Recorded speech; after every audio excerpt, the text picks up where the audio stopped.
Before diving into the different workflows in the manufacturing lab that can occur, I want to emphasize there are multiple ways to accomplish these flows.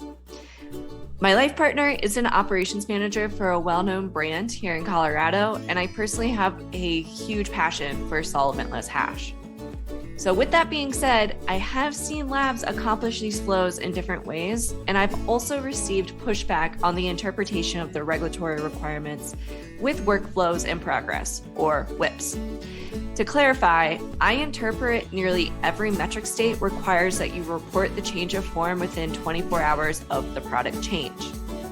Some states are very clear on this, some of them are very gray.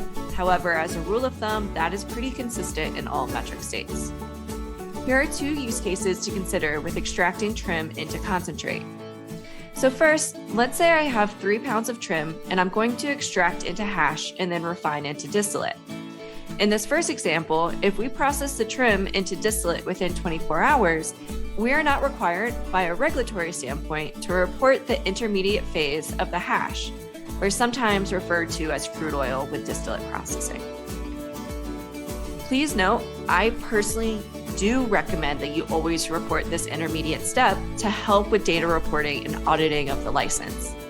I've even had regulators say you do not need to report this intermediate step within 24 hours. However, again, from my experience with litigation audits, this is a very important step for data management. In contrast, if this process from trim to distillate takes more than 24 hours, then we would be required by regulatory requirements to report the intermediate phase of the hash or crude oil. So my point here is to review these best practices and determine what is best for your operation. As long as you are staying within the regulatory framework, you will be in compliance with these flows.